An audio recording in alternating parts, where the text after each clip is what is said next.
Hello everyone, রিয়াঙ্কাস জ্ঞান YouTube চ্যানেলে আপনাদের সবাইকে স্বাগত। আগামী সোমবার মে মাসের তৃতীয় সোমবার। আর কোনো মাসের তৃতীয় সোমবার মানে প্রত্যেক অঙ্গনওয়াড়ি কেন্দ্রে অনুষ্ঠিত হয় মান্থলি ইসিসি ডে। তো এই মাসে অর্থাৎ মে মাসে তৃতীয় সোমবার অর্থাৎ 20th মেতে আপনারা আপনার অঙ্গনওয়াড়ি কেন্দ্রের কী থিম নিয়ে মান্থলি ইসিসি ডে পালন করবেন সেটা নিয়ে আজকের ভিডিওতে ডিসকাস করব। মানে মান্থলি ইসিসি ডের যে থিম মে মাসের জন্য সেটা নিয়ে আজকের ভিডিওতে ডিসকাস করব। তো এখন আপনারা স্ক্রিনে অর্ডারটি দেখতে পাচ্ছেন, যে অর্ডারটি আপনারা প্রত্যেক মাসেই দেখে থাকেন। তো এখানে আমরা থিম হিসেবে কি দেখতে পাচ্ছি, দেখুন প্রথম প্যারাগ্রাফের শেষ লাইনে লেখা আছে বেসিক্স অফ রেসপন্সিভ প্যারেন্টিং, অর্থাৎ সংবেদনশীল সন্তান প্রতিপালনের যে মূল বিষয়গুলো অর্থাৎ বেসিক্স যেগুলো সেগুলোই অভিভাবকদের মধ্যে ডিসকাস করতে হবে, অভিভাবকদের মধ্যে সেই সম্পর্কে অ্যাওয়ারনেস জেনারেশন করতে হবে। তো এটাই হচ্ছে মান্থলি ইসিসি ডের থিম মে মাসের জন্য অর্থাৎ এই মাসের জন্য। এই অর্ডারে আর কি লেখা থাকে, এই অর্ডারে যেটা লেখা থাকে সেটা হচ্ছে কমিউনিটি বেসড ইভেন্টে এই ইভেন্টটা অবশ্যই তুলতে হবে, অর্থাৎ পোষণ ট্র্যাকারে অবশ্যই এই ইভেন্টটা তুলতে হবে। কিভাবে তুলব? কমিউনিটি বেসড ইভেন্টে যাব এবং তারপরে সিলেক্ট করব getting ready for pre school at AWC. তো এটা সিলেক্ট করে আমরা মান্থলি ইসিসি ডের যে প্রোগ্রাম যেটা আমরা প্রত্যেক অঙ্গনওয়াড়ি কেন্দ্রে নিয়মিত পালন করে থাকি সেইটা পোষণ ট্র্যাকারে তুলব। তো এটা হচ্ছে অর্ডার, এই অর্ডারটা আমরা প্রত্যেক মাসেই পেয়ে থাকি, সেজন্য এই অর্ডার নিয়ে আমি বিস্তারিত ডিসকাস করছি না, আমি চলে যাচ্ছি সরাসরি আইইসি মেটেরিয়ালে। আইইসি মেটেরিয়াল যেটা বাংলায় লেখা আছে সেটা আপনাদের দেখাচ্ছি। এখন আপনারা স্ক্রিনে ইসিসি ডের যে মেটেরিয়ালটা আইইসি মেটেরিয়ালটা সেটা স্ক্রিনে দেখতে পাচ্ছেন। তো এখানে মে মাসের যে টপিক দেখুন থিমটা লেখাই আছে সংবেদনশীল সন্তান প্রতিপালনের মূল বিষয়গুলি, অর্থাৎ আমরা আগেই দেখেছি বেসিক্স সম্পর্কে, বেসিক্স অফ রেসপন্সিভ প্যারেন্টিং। তো এই সম্পর্কেই মানে এটাই হচ্ছে আলোচ্য বিষয়, এই সম্পর্কে অভিভাবকদের মধ্যে অ্যাওয়ারনেস জেনারেট করাই হচ্ছে এই মান্থলি ইসিসি ডের উদ্দেশ্য। এবার হচ্ছে অধিবেশনের রূপরেখাটা কীরকম, অর্থাৎ সেশন প্ল্যানিংটা আমরা জানি কি 1 ঘন্টার একটা সেশন প্ল্যানিং থাকে। তো সেই 1 ঘন্টার সেশন প্ল্যানিংটা কীরকম সেটা দেখে নেব। প্রথমে দেখুন প্রথমে আছে মানে এই যে সেশনটা মানে 1 ঘন্টার সেশনটাকে কয়েকটা ছোট ছোট পার্টে ভাগ করে নেওয়া হয়। প্রথমে হচ্ছে অভ্যর্থনা ও মজার খেলা, এর জন্য বরাদ্দ রয়েছে 5 মিনিট। তো এই পার্টটার জন্য কি কি উপকরণ লাগবে, এর জন্য লাগবে ট্রে, আর লাগবে যেগুলো কেন্দ্রে অ্যাভেলেবেল যে জিনিসগুলো যেমন কলম, চক, তারপরে ছোট ছোট বাটি, তারপরে যে কোনো রকম মানে মোম রং।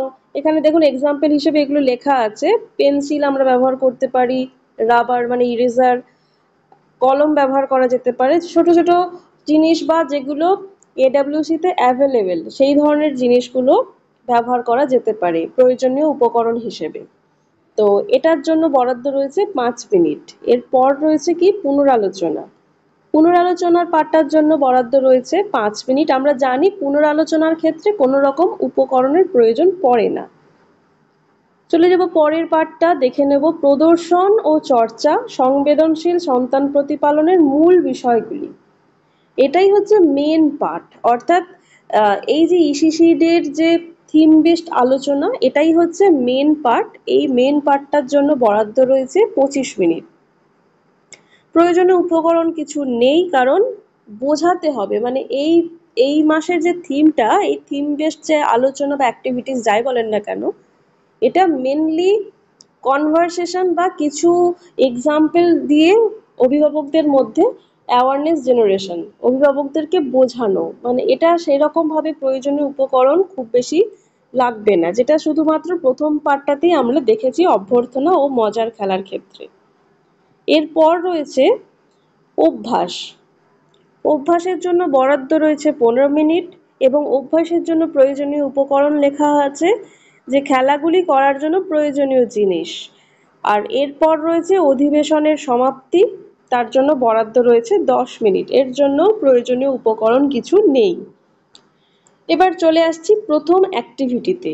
প্রথম অ্যাক্টিভিটি রয়েছে অভ্যর্থনা ও মজার খেলা। তো আমরা দেখতে পাচ্ছি কি অভ্যর্থনা ও মজার খেলা এই পার্টটার জন্য সময় বরাদ্দ করা হয়েছে 5 মিনিট। আমরা জেনারেলি দেখে এসেছি কি অভ্যর্থনা মানে একটা কি বলবো একটা খুব সাদামাটা ইন্ট্রোডাক্টরি পার্ট, যেখানে শিশুরা যাতে স্বচ্ছন্দ বোধ করে এবং সবার সঙ্গে পরিচিতি হয় সেই জায়গাটা তৈরি করে দেওয়া, সেই গ্রাউন্ডটা তৈরি করে দেওয়া অভিভাবকদের সঙ্গে এবং কেন্দ্রে উপস্থিত অন্যান্য শিশুদের সঙ্গে, যাতে সবার একটা পরিচিতি তৈরি হয়। এটা ভীষণ ইনফর্মাল একটা ইন্ট্রোডাক্টরি পার্ট। তো এখানে দেখুন কি লেখা আছে, যে বা আমরা এটা প্রত্যেক মাসেই পেয়ে থাকি, যে একটা গোল করে বসার কথা বলা হয়, যেখানে কর্মী দিদিমণি যিনি থাকেন তিনি নিজেও বসবেন এবং প্রত্যেক অংশগ্রহণকারী একে অপরের সঙ্গে পরিচিত হবেন, মানে নাম বলবেন। আর শিশুরা যারা এসছে শিশুরা নিজেদের মতো করে 4টি কোণে খেলায় ব্যস্ত থাকতে পারে। আমরা জানি শিশুআলয়গুলিতে 4টি কোণ থাকে, সেখানে ব্যস্ত থাকবেন, সহায়িকা দিদিরা তাদের দেখাশোনা করবেন। আর আর যদি গোলে বসে, শিশুরা যদি বৃত্তাকারে বসে সবার সঙ্গে অভিভাবকদের সঙ্গে, তাহলে সেক্ষেত্রে সবাই সবার নাম বলবে এবং একে অপরের সঙ্গে পরিচিত হবে। এটা জাস্ট একটা খুব সহজ একটা ইন্ট্রোডাক্টরি পার্ট। মজার খেলাটা কি? এটা তো অভ্যর্থনা গেল, এরপর হচ্ছে মজার খেলা। মজার খেলাটা একটু বলে দিই। মজার খেলাটা হচ্ছে একটা অ্যাক্টিভিটি, মানে একটা ছোট সাধারণ একটা খেলা। কি খেলা? এখানে লেখা আছে যে একটি ট্রে রাখা হবে অঙ্গনওয়াড়ি কেন্দ্রে, যে যে জিনিসগুলো অ্যাভেলেবেল থাকে, যেমন পেন, পেন্সিল, চক, এরকম। তো এই জিনিসগুলো ট্রেতে থাকবে। একজন অভিভাবককে ডেকে তাকে বলতে হবে যে তার পছন্দের যে জিনিসটা সেটা তুলতে, এবং তারপর তাকে জিজ্ঞাসা করতে হবে যে এটা দিয়ে আপনি কি করেন। তো সেটার উত্তরে একটা মানে উত্তর দেওয়া হবে, উত্তর আসবে। তো এতে কি হবে, শিশুরা সেটা শিখবে যে এই জিনিসটা দিয়ে কি করা হয়। শিশুদের আহ, মধ্যে সেই মানে ওই অ্যাক্টিভিটিটা শিশুদের মধ্যে একটা ইম্প্যাক্ট ফেলবে। শিশুদের সামনে আরো কিছু শব্দ উদ্ঘাটন হবে, মানে নতুন শব্দ শেখার সুযোগ পাবে শিশুরা। তো এটা অভিভাবকদের দিয়ে প্রথমে দেখানো হলো। এরপর অভিভাবকদের বলতে হবে বাড়িতে এক্স্যাক্টলি ঠিক এই জিনিসটাই করতে হবে। বাড়িতে একটা ট্রেতে বাড়িতে যে জিনিসগুলো খুব সহজে অ্যাভেলেবেল সেইগুলো রাখতে হবে, ছোট ছোট জিনিসগুলো রাখতে হবে, এবং শিশুকে বলতে হবে যে তুমি ওই ট্রে থেকে তোমার পছন্দ মতো একটি জিনিস তোলো। তাকে বলতে হবে মানে এরপর প্রশ্ন করতে হবে। দেখুন এখানে 3 থেকে 4 বছর বয়সী শিশুদের ক্ষেত্রে কি প্রশ্ন করবেন। শিশুর বয়স যখন 3 থেকে 4 বছর হবে তখন শিশুকে প্রশ্ন করবেন যে এটার নাম কি, বা এটা দিয়ে আমরা কি করি। শিশু তখন কিছু উত্তর দেবে। তো আর এটা হচ্ছে 3 থেকে 4 বছরের ক্ষেত্রে। আর 4 থেকে 6 বছর বয়সী শিশুদের ক্ষেত্রে জিজ্ঞাসা করতে হবে যে এই জিনিসটা তোমার সব থেকে বেশি পছন্দ কেন, আর এই জিনিসটা দিয়ে তুমি কি করবে। তো এই যে বয়স অনুযায়ী যে অ্যাক্টিভিটিস বা প্রশ্নগুলো চেঞ্জ হচ্ছে, সেগুলো শিশুদেরকে যে প্রশ্নগুলো করতে হবে সেটা অভিভাবকদের এইভাবে আপনারা বোঝাবেন। মানে এইভাবে অ্যাক্টিভিটিটা পারফর্ম করতে হবে, সেটা অভিভাবকদের বোঝাতে হবে, এবং অভিভাবকদের বোঝানোর সময় বলবেন যে শিশুকে যদি এই মানে অ্যাক্টিভিটিগুলো পারফর্ম করানো যায়, তাহলে শিশুর কথা বলার উৎসাহটা বাড়বে এবং নতুন নতুন শব্দ শিশু রপ্ত করতে শিখবে। তো এটাই হচ্ছে আজকের অ্যাক্টিভিটি, মানে তো এটাই হচ্ছে আজকের অভ্যর্থনা এবং মজার খেলা পাঠের যে অ্যাক্টিভিটি সেটা। এরপর চলে যাব পুনরালোচনা। পুনরালোচনা পাঠটা যেটা হচ্ছে আগের অধিবেশনে যা যা আলোচিত হয়েছিল সেইটা কতটা শিশুরা নিতে পেরেছে, অর্থাৎ বাড়িতে শিশুরা কতটা সেই অ্যাক্টিভিটিগুলো পারফর্ম করেছে, কতটা শিশুর উপর কোনো ইম্প্যাক্ট হয়েছে কিনা, মানে কোনো সমস্যার সম্মুখীন হয়েছে কিনা, এই যে ফিডব্যাকটা, এটাই হচ্ছে পুনরালোচনা। তো এরপর পুনরালোচনার মধ্যেই থাকবে, মানে এইভাবে অভিভাবকদের থেকে ফিডব্যাকটা নেওয়া হবে যে গত অধিবেশনের যে জিনিসগুলো সেগুলো শিশুর মধ্যে কি ইম্প্যাক্ট ফেলেছে। এইটা জানার পর কি হবে, এটা জানার পর কর্মী দিদি তিনি জানাবেন যে বাকি যে সেশন প্ল্যানিংটা কি কি রয়েছে, অর্থাৎ এরপর যে 25 মিনিটের একটা মেন পার্ট আলোচনা থাকবে, তারপরে অভ্যাস থাকবে, এবং তারপর অধিবেশন সমাপ্তি, মানে এই যে 3টে পার্ট বাকি রয়েছে সেগুলো অভিভাবকদের জানাবেন, এবং কোন সেশনটা কত মিনিট ধরে চলবে সেটা জানাবেন। তো এইভাবে হলো, দুটো পার্ট হলো। এর পরের পার্টে চলে যাচ্ছি প্রদর্শন ও চর্চা। এই মাসের টপিক হচ্ছে সংবেদনশীল সন্তান প্রতিপালনের মূল বিষয়গুলি। এর জন্য সময়সীমা বরাদ্দ রয়েছে 25 মিনিট। অধিবেশনের এই ভাগে আপনি অভিভাবকদের কিছু প্রশ্ন জিজ্ঞাসা করবেন, যেমন আপনারা কি শিশুদের স্নান করানোর সময়, খাওয়ানোর সময় তাদের সঙ্গে গল্প করেন, বা শিশুদের সঙ্গে কি নিয়ে গল্প করেন, এইগুলো অভিভাবকদেরকে জিজ্ঞাসা করতে হবে। তো জিজ্ঞাসা করে একটা কিছু উত্তর পেলেন, তো তখন ওয়ার্কার দিদিরা অভিভাবকদের বোঝাবেন যে স্নান করানোর সময় বা খাওয়ানোর সময় শিশুকে বিভিন্ন বিষয় নিয়ে গল্প করতে হবে, বা শিশুকে যখন স্নানের আগে তেল মাখানো হয় তখন শিশুকে বিভিন্ন তার অঙ্গ প্রত্যঙ্গগুলো চেনাতে হবে, যেমন এটা তোমার হাত, এটা তোমার আঙুল, এটা তোমার নাক, এই রকম বিভিন্ন যে অঙ্গ প্রত্যঙ্গগুলো সেগুলো শিশু চিনবে, তাকে চিনতে সাহায্য করবে এই অ্যাক্টিভিটিগুলো। তো এই রকম ভাবে বিভিন্ন সময়ে, যেমন খাওয়ার সময়ও কথা বলা যাবে। খাবার সময় এরকম প্রশ্ন করা যেতে পারে যে এই খাবারটা তুমি কি খাচ্ছ, এই খাবারের রং কি, এর গন্ধ কেমন, এর স্বাদ কেমন, মানে এই খাবারটা মিষ্টি কি নোনতা কি ঝাল, এই যে এই জিনিসগুলো, এগুলো শিশুর মধ্যে একটা মানে বেশ ভালো রকম ইম্প্যাক্ট ফেলে। শিশু বিভিন্ন শব্দের সঙ্গে পরিচিতি হয়, বিভিন্ন রকম জিনিস সম্পর্কে জানতে পারে। এটাই হচ্ছে রেসপন্সিভ পেরেন্টিং, অর্থাৎ সংবেদনশীল সন্তান প্রতিপালন।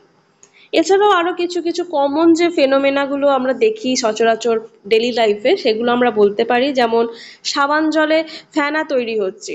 তো এই জিনিসটা যে ফেনা, এটা বলা যেতে পারে। বা সে যে শিশু যে স্নান করছে সেই জলটা ঠান্ডা জল কি গরম জল, এইটা এই জিনিসগুলো শিশুরা রপ্ত করতে পারবে।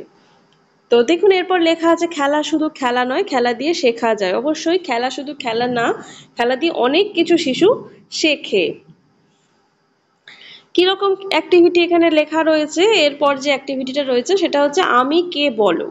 এখানে যে এক্সাম্পলটা দেওয়া হয়েছে সেটা হচ্ছে ব্ল্যাকবোর্ড। এবার ব্ল্যাকবোর্ডের বিষয়ে কিভাবে বর্ণনা করবেন, এরকম ভাবে বলবেন যে আমি কালো রঙের একটি জিনিস, আমার ওপর সবাই চক দিয়ে লেখে, বলো তো আমি কে। তো শিশুরা তখন ভাববে যে এরকম আমরা সেন্টারে দেখেছি কালো রঙের একটা বস্তু যার মধ্যে দিদিমণি চক দিয়ে লেখেন, তো তার মানে এটা ব্ল্যাকবোর্ড, বা এই রকম ছোট ছোট জিনিস সম্পর্কে বলা যেতে পারে। তো তাতে শিশুরা আইডেন্টিফাই করতে পারবে যে সেটা কাকে বলা হচ্ছে, কার সম্পর্কে সেটা বলা হচ্ছে। এইগুলো হচ্ছে অ্যাক্টিভিটি। তো এইটা হচ্ছে মেন পার্টটা চলে গেল। এরপর হচ্ছে অভ্যাস। অভ্যাসের জন্য সময়সীমা বরাদ্দ 15 মিনিট। তো অধিবেশন শেষ করার আগে হোম বেসড প্যাকেজে যে যে অ্যাক্টিভিটিগুলো উল্লেখ করা আছে সেটাই হচ্ছে প্র্যাকটিস হবে বা অভ্যাস হবে। তো এগুলো এগুলো কর্মী দিদিরা আলোচনা করবেন অভিভাবকদের সঙ্গে। যদি আপনার কথা বলতে বলতে মনে হয় যে অভিভাবক হয়তো সেই অ্যাক্টিভিটিটা ঠিক মতো পারফর্ম করাতে পারবেন না, তাহলে বা সেই সম্পর্কে খুব একটা উনি বুঝতে পারছেন না, তাহলে আপনি নিশ্চয়ই তাকে শিখিয়ে দেবেন। সেই পারফরমেন্সটা কিভাবে করতে হবে সেটা শিখিয়ে দেবেন, এবং অভিভাবক কি করবেন সেটা বাড়িতে গিয়ে তার শিশুকে করাবে। এটাই হচ্ছে অভ্যাস। এখানে দেখুন কয়েকটা অ্যাক্টিভিটিস লেখা আছে। প্রথম ও শেষ আওয়াজ চিনতে পারা, তারপর রয়েছে শব্দ দিয়ে অন্তাক্ষরী খেলা, মেমোরি গেম, তারপর বিভিন্ন বিষয় নিয়ে কথা বলা, ছড়া, এরকম বিভিন্ন রকম অ্যাক্টিভিটিস গুলো লেখা আছে। এগুলো কিভাবে করতে হবে বা কি রকম অ্যাক্টিভিটি গুলো সেগুলো অভিভাবকদের সঙ্গে আলোচনা করতে হবে। এরপর হচ্ছে অধিবেশন সমাপ্তি। অধিবেশন সমাপ্তির জন্য বরাদ্দ থাকে 10 মিনিট। কি করতে হয়, অধিবেশন সমাপ্তি হচ্ছে কি অংশগ্রহণকারীদেরকে 3-2-1 এই পদ্ধতিতে ফিডব্যাক নিতে হয়। 3টে জিনিস যা আজ শেখানো হলো, মানে যা আজ শিখলেন অভিভাবকরা, তার মধ্যে 2টো জিনিস যেটা আপনারা করবেন, মানে অভিভাবকরা করবেন, আর একটা জিনিস যেটা অন্যান্য অভিভাবকদের জানাতে চান। এইভাবে ফিডব্যাকটা নিতে হবে। এরপর মানে ফিডব্যাক নেওয়ার পর অংশগ্রহণকারী যারা ছিলেন তাদেরকে ধন্যবাদ জানিয়ে এবং সবাই মিলে হাততালি দিয়ে কর্মশালাটি শেষ করতে হবে। তো এই হচ্ছে পুরোপুরি 1 ঘন্টার একটা সেশন প্ল্যানিং। এইগুলো প্রত্যেক মাসের তৃতীয় সোমবার আপনার অঙ্গনওয়াড়ি কেন্দ্রে অনুষ্ঠিত হবে। এই যে মান্থলি ইসিসি ডে, এর কিন্তু এই জিনিসটা কিন্তু অত্যন্ত গুরুত্বপূর্ণ। হয়তো আপাত দৃষ্টিতে মনে হচ্ছে এই খেলাগুলো খুব কমন খেলা বা খুব সাদামাটা খেলা, কিন্তু এই খেলাগুলো বা এই অ্যাক্টিভিটিসগুলোর এগুলোর কিন্তু প্রচুর ইম্প্যাক্ট রয়েছে শিশুদের ওপর। শিশুদের ওপর এই যে গেমসগুলো বা এই অ্যাক্টিভিটিসগুলো এগুলো প্রচণ্ড ইম্প্যাক্ট ফেলে এবং সেটাই হচ্ছে ইসিসির মূল উদ্দেশ্য, যে সহজ করে খেলার মাধ্যমে খেলার ছলে শিশুদেরকে শেখানো।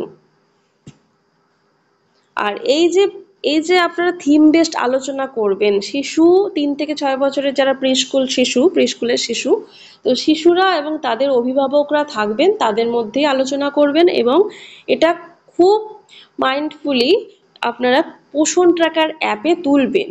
পোষণ ট্র্যাকার অ্যাপে এতবার করে বলার পরেও এখনো পর্যন্ত পার্সেন্টেজটা ঠিকঠাক জায়গায় পৌঁছয়নি। মানে এখনো পর্যন্ত ওয়ার্কার দিদিরা পোষণ ট্র্যাকার অ্যাপে সবাই তোলেন না, কমিউনিটি বেসড ইভেন্ট সবাই কিন্তু তোলেন না। এটা একটু দেখতে বলবো। এটা এত যে আপনারা সুন্দর অ্যাক্টিভিটিসগুলো করছেন বা এত সুন্দর আপনারা পরিষেবা দিচ্ছেন, সেটা অবশ্যই পোষণ ট্র্যাকারে ডকুমেন্টেশন হোক, এটা তো অবশ্যই একটা তো ভালো দিক। আর এর সাথে সাথে ছবি ক্যাপচার করার ব্যাপারটাও বলবো, যে সবাই বলেন যে ছবি ক্যাপচার এভরিডে করতে পারা যায় না বা কোনো সমস্যা থাকে, তো তাদের বলবো যে এই যে স্পেশাল ডেগুলো, যেগুলোতে আপনারা কমিউনিটির মধ্যে বিভিন্ন টপিক সম্পর্কে আলোচনা করেন, বিভিন্ন সমস্যা সমাধানের পথ খোঁজা হয় বা অ্যাওয়ারনেস জেনারেশন যেটা আমরা সহজে বলতে পারি, সেই যে এত ভালো কাজগুলো করেন সেগুলো সেই সময়ের ছবিগুলো তুলে রাখা খুব দরকার, সেগুলো একটা ভালো ডকুমেন্টেশন হচ্ছে। তো ছবি তুলে রাখা মানে এই যে শিবির দিনগুলোতে ছবি তুলে রাখা বা পোষণ ট্র্যাকার অ্যাপে আপলোড করা, এগুলো কিন্তু খুব ভালো দিক। এটা যে আপনারা এত ভালো পরিষেবা দেন তারই একটা দিক উঠে আসে। তো এই হচ্ছে আমার বক্তব্য। তো যদি এই ভিডিওটি হেল্পফুল মনে হয় তাহলে সবার সঙ্গে শেয়ার করে সবাইকে জানার সুযোগ করে দেবেন। আর আমি আগের ভিডিওতে বলেছিলাম AWH অর্থাৎ অঙ্গনওয়াড়ি হেল্পার দিদিদের ইনসেনটিভের একটি ক্রাইটেরিয়া চেঞ্জ হয়েছে, তো সেই ভিডিওটি অনেকেই দেখেছে। তো আশা করছি সবাইকে অ্যালার্ট করে দিতে পেরেছি। এখনো পর্যন্ত অনেকেই হয়তো জানেন না যে এই ইনসেনটিভের ক্রাইটেরিয়াটা চেঞ্জ হয়ে গেছে, তাই বলবো যদি এখনো কেউ বাকি থাকেন তাহলে বাকিদের শেয়ার করে দিন, শেয়ার করে সবাইকে জানার সুযোগ করে দিন, যাতে অঙ্গনওয়াড়ি হেল্পার দিদিরা প্রত্যেক মাসে ইনসেনটিভটা পেতে পারেন। তো ইনসেনটিভের অর্ডার খুব তাড়াতাড়ি হবে, আমি আপনাদের সমস্ত আপডেট দিয়ে রাখবো, তাই আমার চ্যানেলটিকে সাবস্ক্রাইব করে রাখুন আর বেল আইকনে ক্লিক করে দিন। তো আজকের মতো ভিডিও এই পর্যন্তই। সবাই খুব ভালো থাকুন, সুস্থ থাকুন, ধন্যবাদ।